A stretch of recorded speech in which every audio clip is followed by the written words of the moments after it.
Memang saudara-saudara, fitnah di akhir zaman ini luar biasa. Terutama fitnah menghadapi pergantian tahun. Beberapa hari yang lalu ya, karena sebagian dari bangsa kita mengadakan hari raya sesuai dengan agamanya, fitnah lagi bagi kita. Fitnahnya apa?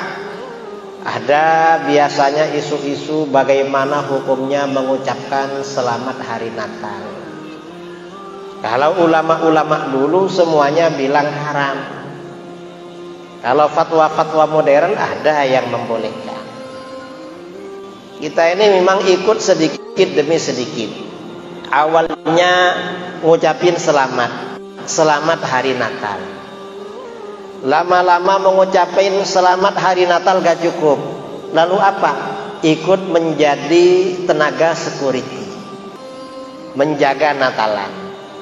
Lama-lama jaga Natalan gak cukup, akhirnya masuk ke dalam. Memang waktu masuk ke dalam bawa hadroh, bawa rebana. Awalnya yang tahun-tahun kemarin bawa hadroh baca sholawat. Sekarang itu enggak, yang di hadroh iya zikirannya mereka. Malah kemarin ada ya baca ilahilas di gereja. Ya lama-lama na'udzubillah min dzalik, takut ikut Kristen saudara.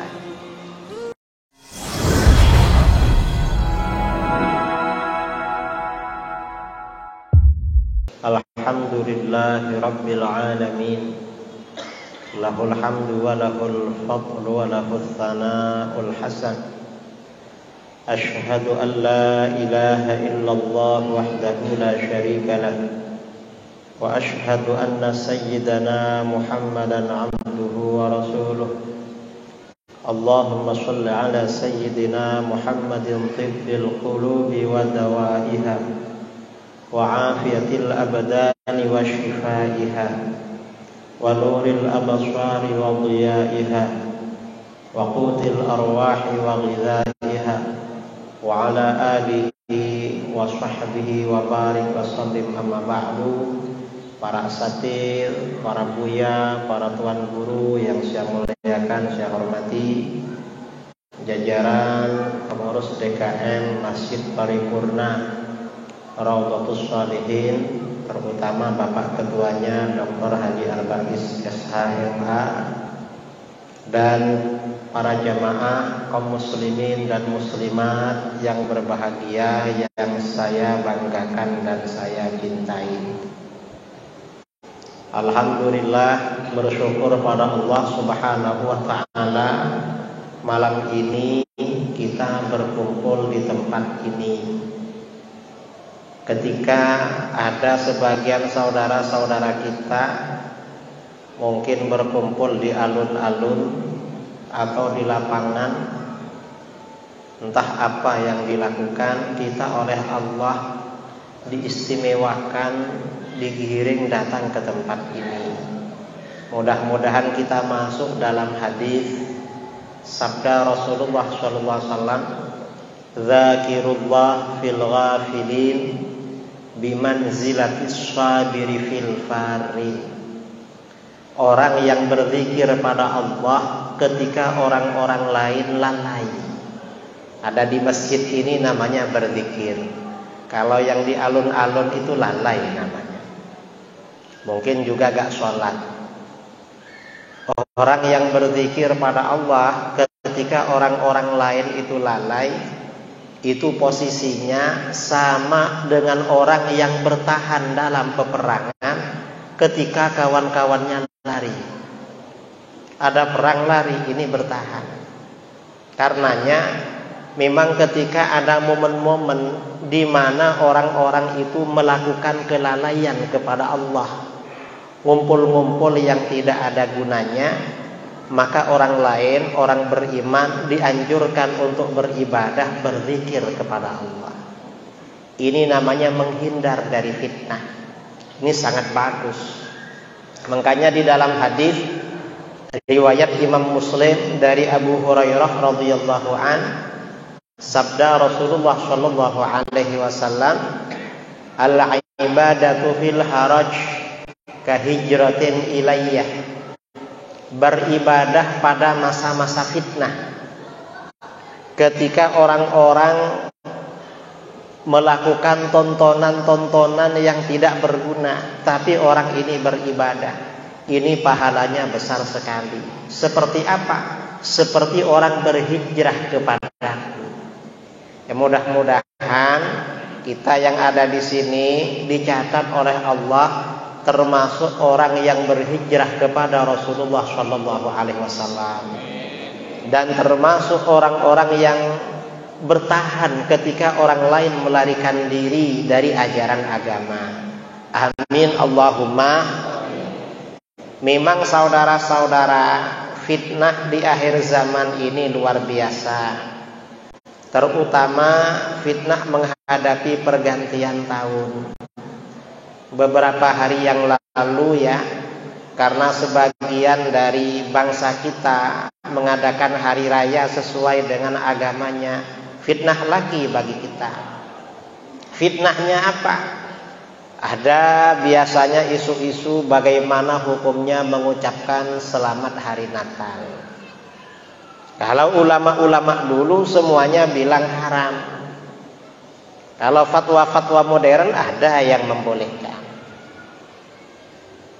Dan ternyata ini bagaimana? Fitnah ini gak cukup. Orang mengucapkan selamat Natal gak cukup. Dalam hadis riwayat Imam Bukhari, sabda Rasulullah SAW, la tattabi'unna sanana man qablakum shibran bi shibrin wa dhira'an bi dhira'in. Sungguh kalian benar-benar akan mengikuti jejak orang-orang sebelum kamu. Memang kata Rasulullah, kamu nanti ikut katanya. Kamu akan ikut jejak atau jalan hidup perilaku orang-orang sebelum kamu. Shibran bi shibrin, sejengkal demi sejengkal, sedikit demi sedikit. Wa dhira'an bi dhira'in, sehasta demi sehasta. Hatta law salaku juhra dhabbin, hingga seandainya mereka melalui lubang biawak. Lubang biawak itu lubang sempit, gak ada jalan tembus dan bau. Seandainya orang itu melalui lubang biawak, jalan sempit yang gak enak, lah salak tumuh, kamu ikut juga nanti. Para sahabat bertanya, al-Yahud wan Nasara ya Rasulullah, apakah maksudnya orang Yahudi Nasrani Rasulullah?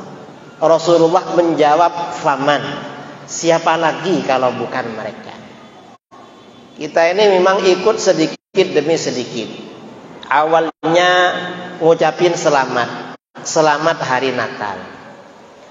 Lama-lama mengucapin selamat hari Natal gak cukup. Lalu apa? Ikut menjadi tenaga security, menjaga Natalan. Lama-lama jaga Natalan gak cukup, akhirnya masuk ke dalam. Memang waktu masuk ke dalam bawa hadrah, bawa rebana. Awalnya yang tahun-tahun kemarin bawa hadrah baca sholawat. Sekarang itu enggak, yang di hadrah iya zikirannya mereka. Malah kemarin ada ya baca ilahilas di gereja. Ya lama-lama na'udzubillah min dzalik, takut ikut Kristen saudara. Mang sedikit demi sedikit. Nah, sekarang ini yang ini fitnah bagi kita, ini fitnah. Dan nggak boleh seperti ini, nggak boleh memang. Malah kalau ulama-ulama dulu ya di dunia ini, saya kira di Indonesia provinsi yang gerbang pintu masuknya itu unik, simbol Ahlus Sunnah wal Jamaah itu ada dua. Di mana pertama Riau, yang kedua Palu. Kok Palu? Orang dari luar provinsi kalau ke sini biasanya akan lewat bandara. Di sini nama bandaranya apa? Sultan Syarif Qasim. Syarif itu artinya kan sayyid, keturunan Kanjeng Nabi. Nah, kalau keturunan Rasulullah Salaf ini biasanya kan ahlus sunnah Islami dan aswaja. Yang kedua Palu. Kalau Palu itu bandaranya Bandara Sis Al-Jufri, Sayyid Idrus Al-Jufri. Sama-sama Sayyidnya dengan sini. Ini memang Syarif Qasim. Tapi ketika masuk ke Pekanbaru, tadi coba masuk ke sebagian mall, itu ternyata lambang-lambang Natal itu ada. Entah yang punya mall itu orang Islam apa orang Nasoro. Kalau yang punya orang Nasoro ya gak apa-apa. Tapi kalau yang punya orang Islam kan gak boleh kan. Kita ini memang sama simbolnya saja itu gak boleh suka saudara. Simbol agama lain, karena ini urusan agama. Rasulullah SAW kata Aisyah radhiyallahu anha, lam yakun Rasulullah SAW yatruku fi baitihi syai'an fihi tasalib illa naqadah. Rasulullah SAW tak pernah membiarkan sesuatu di rumahnya yang ada gambar salibnya kecuali dirusak oleh beliau. Ada apa-apa, ada gambar salibnya aja, itu dirusak oleh beliau. Misalnya apa namanya ya, bantal atau kain atau baju, kok ada lambang salib, itu dirusak. Artinya apa? Dalam urusan agama ini harus kuat. Tapi kita gak ganggu sama mereka. Tapi prinsip harus jelas, kita gak ganggu. Ganggu gak boleh. Karena kita dengan agama di luar agama kita, di negeri kita sudah terikat perjanjian untuk hidup bersama dalam bingkai NKR. Tapi walaupun gak boleh ya, walaupun kita gak boleh ganggu, ya kita gak boleh juga ikut-ikutan agama, karena kita beragama juga. Dan ini yang sekarang ini kurang disadari oleh saudara-saudara kita. Ini benar-benar fitnah akhir zaman. Kita ini harus kokoh agamanya di dalam masalah ini. Nah, kemudian saudara kembali kepada tema yang tadi disinggung oleh Bapak Ketua. Kita ini di sini berbicara tentang generasi Ahlus Sunnah wal Jamaah. Nah, Provinsi Riau ini pintu masuknya memang simbol Ahlus Sunnah.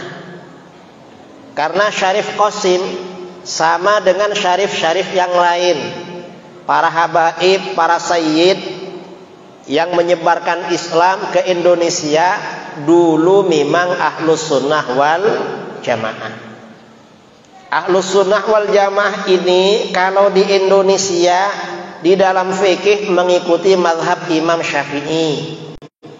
Akidahnya Imam Abul Hasan Al-Asy'ari, tasawufnya Imam Junaid Al-Baghdadi.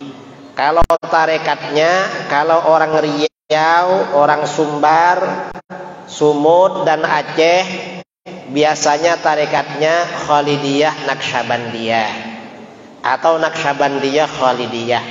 Karena di Riau ini ada daerah namanya Rokan. Ada mursyid terkenal Syekh Abdul Wahab Rokan. Cuma pindah ke Sumatera Utara. Mungkin biar lebih meluas jangkauan dakwahnya sampai ke Aceh. Nah, ini memang simbolnya Ahlus Sunnah wal Jamaah. Sekarang ini Ahlus Sunnah wal Jamaah ini juga dapat gangguan. Gangguan apa? Juga fitnah akhir zaman. Fitnah akhir zaman ini ya agama lain. Kemudian agama lain ini didukung oleh liberalisme pluralisme. Nah, liberalisme pluralisme ini didukung juga secara diam-diam oleh kelompok-kelompok di luar Ahlus Sunnah wal Jamaah. Siapa kelompok-kelompok di luar Ahlus Sunnah? Kalau di Indonesia ada dua kelompok yang sekarang ini bergerak dengan semangat dan pesat. Siapa? Satunya Salafi Wahabi, satunya Syiah. Wahabi ini bukan Ahlus Sunnah wal Jamaah. Walaupun mereka kalau bikin laundry dikasih nama laundry sunnah. Lalu buka apotek namanya apotek sunnah. Terus apa lagi? Lalu perumahan bilang perumahan sunnah. Itu cuma namanya aja saudara. Entah sunnahnya siapa. Mengapa? Karena mereka bukan ahlus sunnah wal jamaah. Mengapa bukan ahlus sunnah? Mereka sunnah itu propaganda. Kalau kita ini mazhabnya memang ahlus sunnah wal jamaah dan sesuai pemahaman salaf. Mengapa? Imam Syafi'i itu ulama salaf. Kalau Salafi Wahabi kemarin saudara, imamnya itu lahir tahun 1111 Hijriah. Kalau imam kita, Imam Syafi'i tahun 150 Hijriah. Orang yang lahir tahun 150 dengan yang lahir 1111, mana yang salah? Ya salaf kita sebenarnya. Dan ulama salaf ini ya yang perlu kita paham. Salafi Wahabi ini propagandanya apa? Kembali kepada Al-Quran dan Sunnah. Betul. Mereka kalau ngomong kita ini harus kembali pada Quran dan Sunnah. Kalau mereka bilang begitu, kita tanyakan mereka, kok hanya Quran dan Sunnah? Mengapa begitu? Kata ulama salaf, dalil yang disepakati ada 4. Al-Quran, hadis, ijma, qiyas. Ijma'nya mana? Qiyasnya mana? Itu perlu ditanya. Kita ini azan isya gak apa-apa lah, azannya isyaknya nanti agak akhir ya, karena kita mungkin sampai jam 9 atau 9.15, gak apa-apa lah. Nah jadi kalau Salafi Wahabi bilang kembali pada Quran dan Sunnah, yang perlu ditanya ijma'nya mana, qiyasnya mana. Mengapa begitu? Pada masa ulama salaf yang menolak ijma' itu aliran sesat. Biasanya orang Khawarij, orang Mu'tazilah, orang Syiah itu menolak ijma'. Nah Wahabi ini kok menolak ijma'? Kira-kira aliran sesat menolak ijma', lalu Salafi Wahabi gak mau ijma'. Kira-kira sesat apa enggak Salafi Wahabi? Kira-kira aja lah. Kira-kira. Dan imam mereka memang menolak ijma'. Imamnya Salafi Wahabi, Syekh Ibnu Taimiyah, kata Al-Imam Waliyuddin Al-Iraqi, melanggar ijma' dalam 60 masalah. Ini gurunya. Kalau gurunya melanggar 60 kali, kira-kira muridnya bagaimana? Karena kata pepatah bangsa Melayu, kalau guru kencing berdiri, maka muridnya kencing berlari.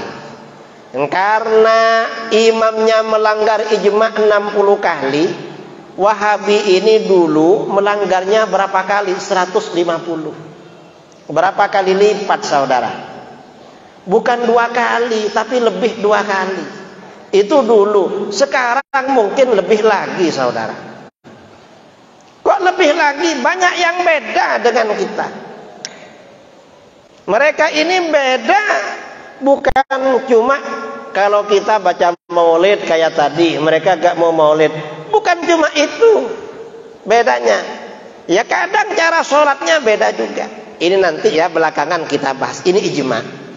Kemudian pertanyaan yang kedua, ijma'nya mana? Yang kedua, qiyasnya mana? Mengapa gak mau qiyas? Dan gak mau qiyas ini bahaya. Mengapa bahaya? Pertama, qiyas ini perintah Al-Quran. Di dalam Al-Quran Allah berfirman, fa'tabiru ya ulil absar. Ambillah pelajaran wahai orang-orang yang punya wawasan. Qiyas itu artinya apa? Perkara-perkara yang tidak diterangkan hukumnya dalam Al-Quran dan hadis, maka disamakan dengan apa-apa yang diterangkan dalam Al-Quran dan hadis. Itu namanya kias. Di kias namanya. Nah, Al-Quran memerintahkan kias. Fa'tabiru ya ulil absar. Ambillah pelajaran wahai orang-orang yang punya wawasan. Apa maksud ambil pelajaran? Perkara-perkara yang tak diterangkan dalam Al-Quran dan hadis disamakan dengan apa-apa yang diterangkan dalam Al-Quran dan hadis. Ini kias namanya. Ini yang pertama. Yang kedua, kalau mereka menolak kias, katakan pada masa salaf yang menolak kias itu aliran sesat, yaitu sebagian kelompok dari Mu'tazilah yang disebut dengan kelompok Nazamiyah. Itu aliran sesat yang anti kias. Kalau gak ada kias bahaya saudara. Karena Al-Quran ini, keterangan di dalam Al-Quran itu terbatas ayat-ayatnya. Karenanya yang lain membutuhkan kias. Ini contoh ya, kalau gak ada kias. Di dalam Al-Quran, perkara yang memabukkan, yang diharamkan itu apa? Khamr. Berupa minuman. Innamal khamru wal maisiru wal ansab wal azlam rijsun min amali syaitan fajtanibu. Itu khamr.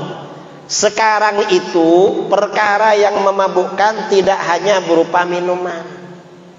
Ada yang berupa serbuk. Kan bukan minuman. Ada yang berupa pil, berupa macam-macam. Saya gak tahu, cuma katanya itu.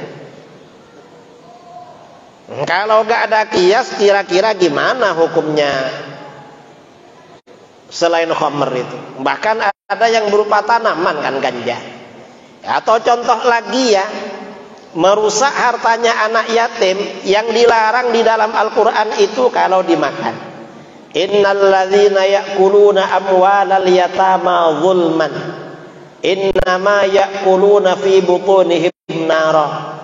Orang-orang yang memakan harta anak yatim secara zalim, mereka memakan api neraka di perutnya. Ayat ini menunjukkan memakan hartanya anak yatim itu haram. Ada pertanyaan, kalau ada orang mengasuh yatim, uangnya diambil bukan untuk dimakan. Untuk apa? Misalnya beli rokok. Kan gak dimakan. Kira-kira haram apa gak haram? Hah? Haram. Haram padahal gak dimakan. Atau misalnya gak beli rokok. Beli apa? Beli pulsa. Beli paket data. Haram apa gak haram? Haram juga saudara. Ini kias pada hartanya anak yatim. Atau misalnya hartanya anak yatim diambil, dibuat untuk apa? Jalan-jalan rekreasi Nataru, liburan Nataru. Apa Nataru itu? Natal dan Tahun Baru. Kira-kira haram apa gak haram? Haram. Ini kias, sama-sama anak yatim. Kemudian ada masalah lain, bukan hartanya anak yatim, tapi hartanya masjid. Ada orang menjadi DKM masjid, pegang uangnya masjid, uangnya dibuat makan pribadi.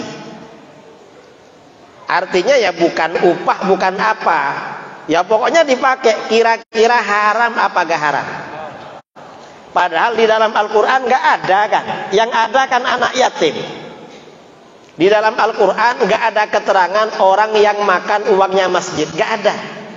Kata para ulama haram juga itu. Kok haram?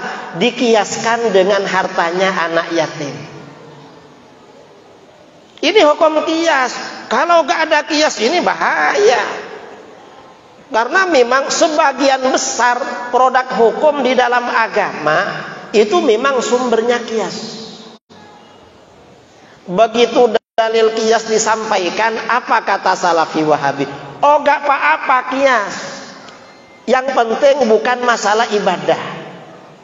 Kalau ibadah kenapa? Kalau ibadah gak boleh kias. Ini kata mereka. Jawaban kita, kalau kamu bilang gak ada kias dalam ibadah, Sampai-sampai Salafi Wahabi bilang, la qiyasa fil ibadat. Gak ada hukum qiyas dalam ibadah. Kalau mereka bilang begitu, itu namanya bodoh, saudara. Mengapa bodoh?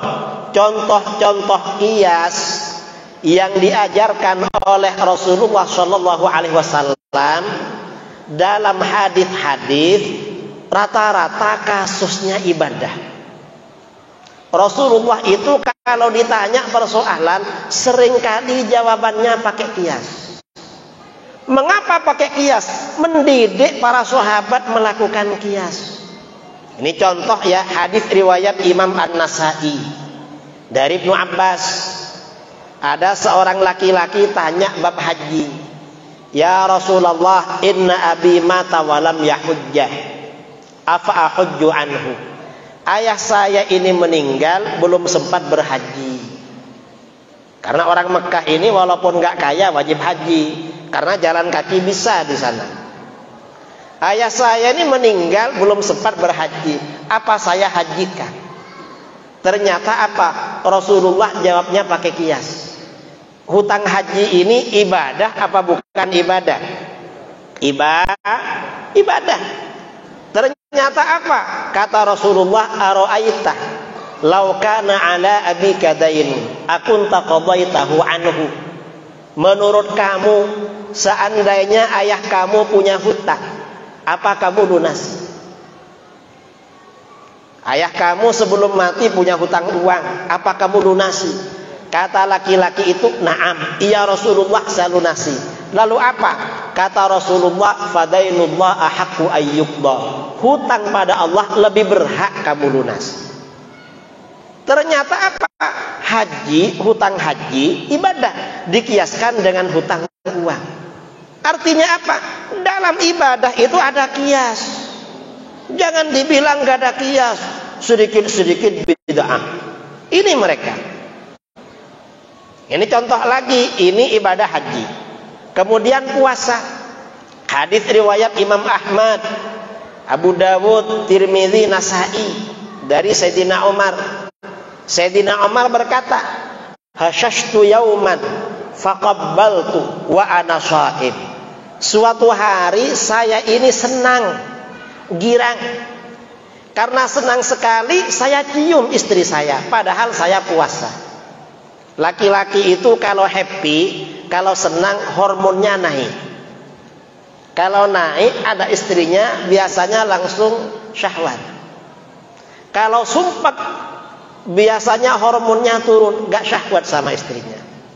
Makanya laki-laki ini jangan sering sumpek. Mengapa? Kalau sumpek bisa impoten. Karena impoten malam-malam mestinya tidur sama istrinya, akhirnya cari sungai pergi memancing. Itu namanya laki-laki sumpek namanya. Coba orang yang mancing, ada yang suka mancing? Hah? Biasanya suka mancing itu sumpek biasanya.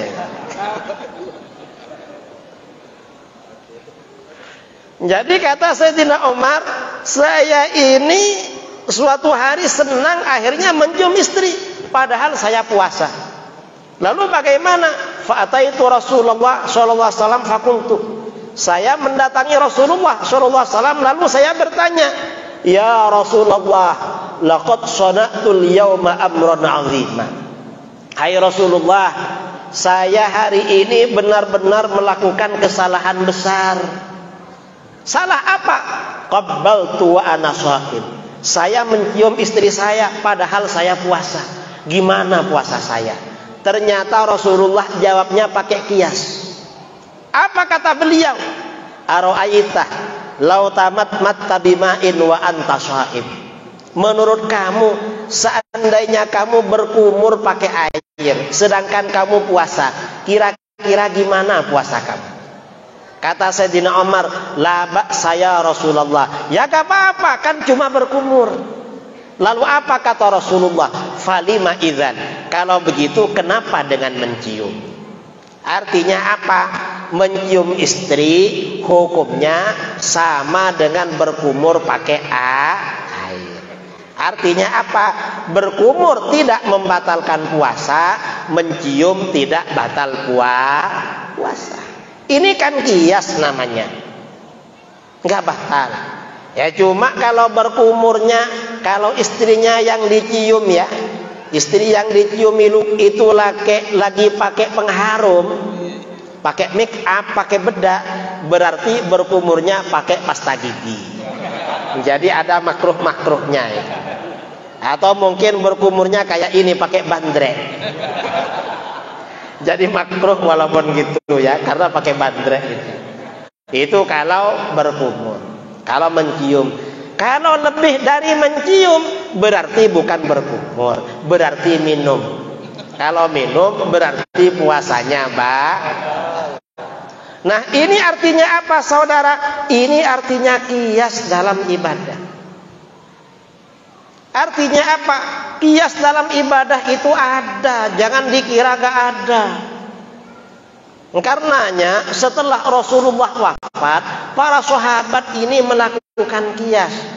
Hadis-hadis yang menerangkan contoh kias, bab sholat ada, bab puasa ada, bab haji ada. Ini kan ibadah kan?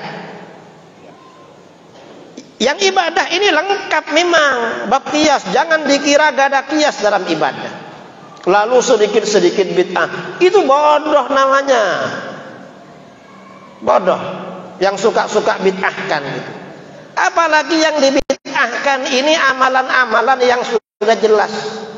Saya ini sejak bulan Maulid safari kemana-mana Maulid Nabi, di Bandung, di Jakarta, orang-orang tuh curhat.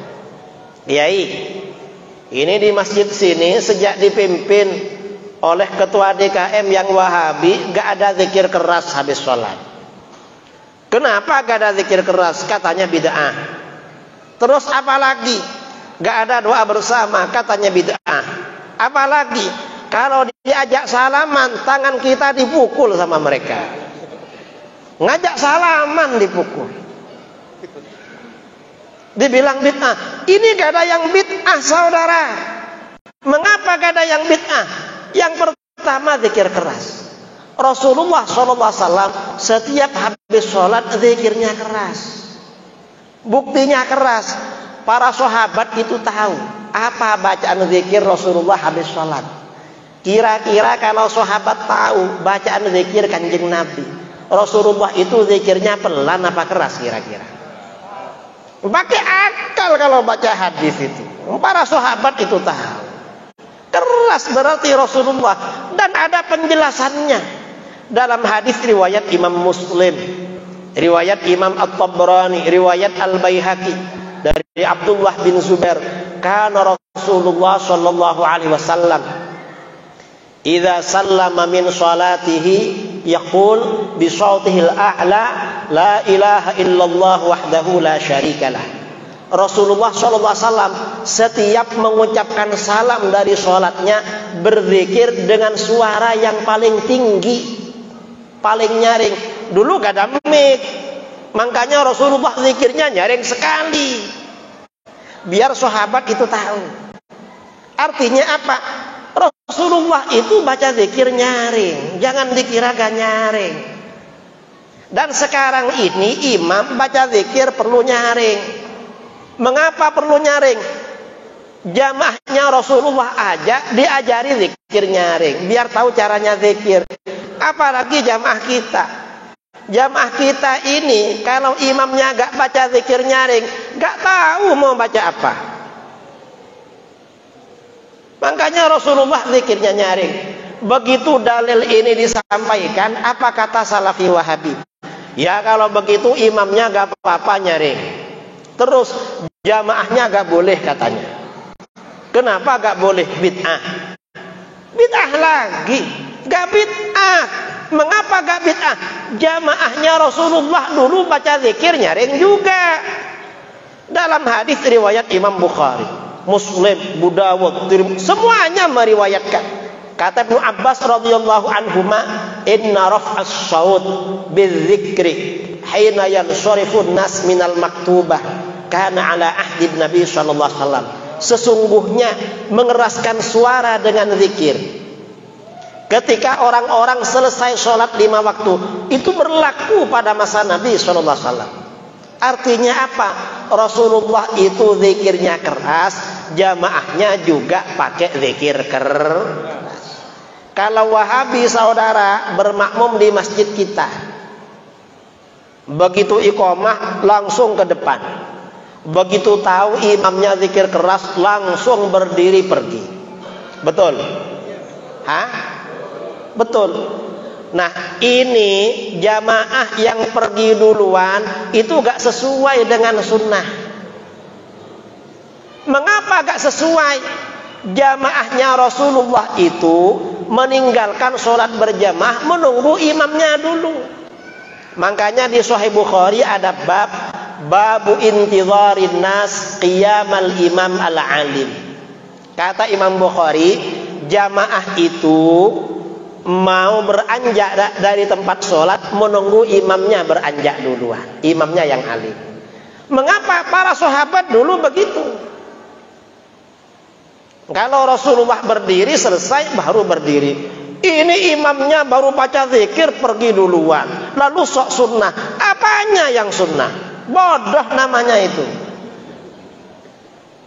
Para sahabat, makanya di dalam hadis dari Ummu Salamah radhiyallahu anha, innan nisa fi ahdin Nabi sallallahu alaihi wasallam qumnah. Jadi ketika Rasulullah itu mengucapkan salam, perempuan ini pulang duluan. Wa thabatan Nabi sallallahu alaihi wasallam ma'aman thabata minar rijal. Masya Allah. Lalu Nabi bertahan di situ bersama kaum laki-laki selama beberapa waktu. Fa idza qama Rasulullah sallallahu alaihi wasallam qamar rijal. Apabila Rasulullah beranjak, maka laki-laki baru beranjak. Bukan pulang duluan. Kalau pulang duluan, apalagi duduk di depan, itu gak ada adab namanya, gak ada sopan namanya. Dan memang Salafi Wahabi gak punya akhlak saudara di mana-mana, betul? Itu akhlak itu paling penting dalam agama. Makanya Rasulullah SAW bersabda, innama bu'ithtu liutammima makarimal akhlak. Aku ini diutus untuk menyempurnakan akhlak yang mulia. Yang kalau Wahabi perusak akhlak itu. Makanya saudara hati-hati kalau punya anak, waktunya sekolah, waktunya mondok, waktunya ngaji, jangan dimasukkan ke tempat Wahabi.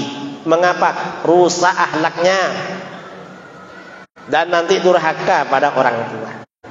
Lalu Wahabi ini kalau diajak salaman tersinggung. Kadang tak kadang tangan yang minta salaman, yang ngajak salaman dipukul katanya sama dia. Ini gak sunnah sama sekali. Mengapa? Rasulullah itu bersalaman dengan para sahabat habis sholat. Dan hadisnya di riwayat Bukhari. Imam Bukhari meriwayatkan dari Abu Juhaifah. Kata Abu Juhaifah, kharajat Nabi SAW bil hajirah ilal batha. Nabi SAW keluar pada waktu panas matahari ke daerah Batha. Fatawaddah. Lalu Nabi berwudu. Thumma shalla zuhra rak'atain wal 'asr rak'atain. Lalu Rasulullah menjadi imam salat zuhur asar 2 rakaat, alias dijamak qasar. Jadi Rasulullah salatnya jamak qasar. Wa baina yadayhi anazatun. Di depan Rasulullah itu ada tongkat sebagai pembatas sutra. Setelah Rasulullah selesai, waqaman nasun, orang-orang berdiri. Faja'alu ya'khuduna yadayhi, lalu mereka mengambil kedua tangan beliau. Kalau orang mengambil tangan Nabi itu namanya apa? Namanya bersalah. Dan Rasulullah mau diajak salaman, gak mahal kayak Wahabi. Wahabi diajak salaman mahal sekali. Siapa dia mahal sekali? Rasulullah mau diajak salaman. Artinya apa? Salaman habis sholat gak bid'ah. Seandainya bersalaman habis sholat bid'ah, Rasulullah pasti marah. Jangan salaman, ini habis sholat bid'ah. Yang mukul itu yang bid'ah saudara. Bodoh namanya itu. Cuma diajak salaman aja gak mau. Lalu bagaimana? wa yamsahuna biha wujuhahum. Para sahabat mengusapkan tangan Rasulullah ke wajah mereka. Mengapa diusapkan? Karena Rasulullah orang mulia. Orang mulia itu kalau disalami sebagai penghormatan dicium tangannya. Kata Abu Juhaifah, fa akhadtu biyadihi. Aku mengambil tangan beliau, wa ja'altuha ala wajhi. Aku taruh pada wajahku, fa idza hiya abradu minas salji. Ternyata tangan Rasulullah lebih sejuk daripada salju. Padahal waktu itu lagi panas-panas. Wa atyabu raihatan minal miski, dan lebih harum aromanya daripada parfum kasturi. Artinya apa? Jamaahnya Kanjeng Nabi habis sholat salaman. Kita ini dulu salaman, setelah pernah dimasuki Wahabi, akhirnya sekarang nggak salaman kadang-kadang. Ragu-ragu.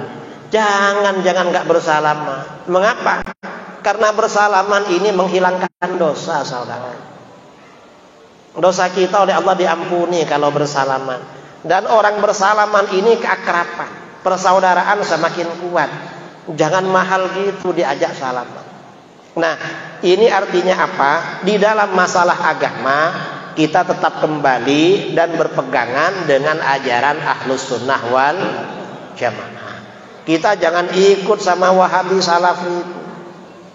Itu bukan Ahlus Sunnah. Dan di Saudi sendiri sekarang Wahabi sudah hancur. Kok hancur? Ulama-ulamanya banyak di penjara.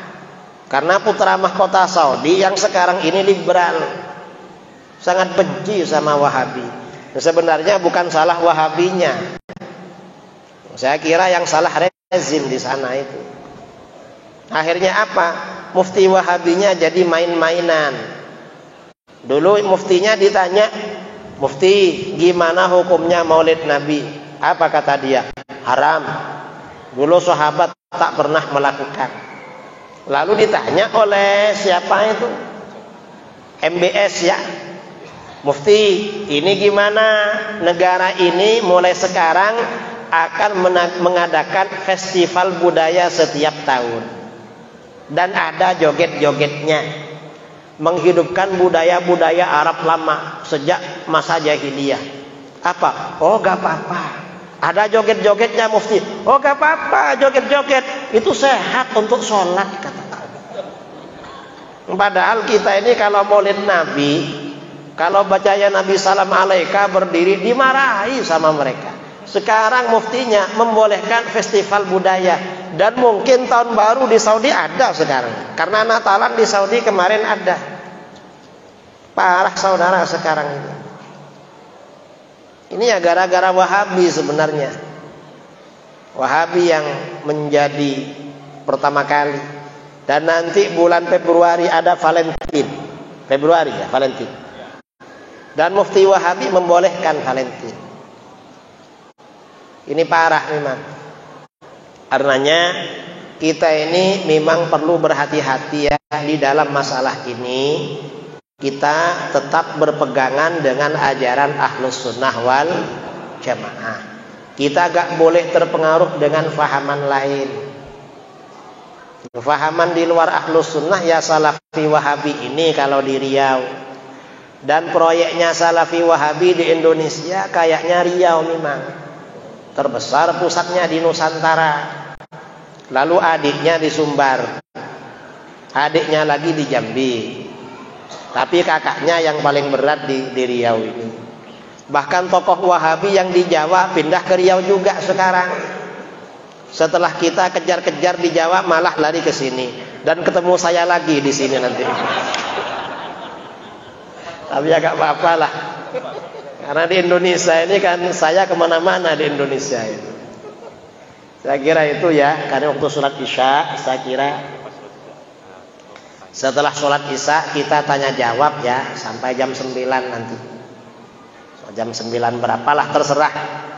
Kalau masih ingin bertanya ya gak apa-apa. Mudah-mudahan bermanfaat ya. Kita oleh Allah diteguhkan di dalam ajaran Ahlus Sunnah wal Jamaah. Ajaran-ajaran yang dari guru-guru kita dulu, dari Syarif Qasim dan para ulama-ulama pada masa beliau, itu dalilnya kuat-kuat, gak usah ragu-ragu. Kalau ada orang Salafi Wahabi bilang bid'ah, anu aja, kupingnya diginikan, apa kamu ini? Mereka tidak dengar, cuma ngomongnya kembali pada Quran dan hadis. Ya cuma ngomong aja, mereka itu saudara agak sungguhan. Saya kira itu, mohon maaf yang sebesar-besarnya. Wal afu minkum. Assalamualaikum warahmatullahi wabarakatuh.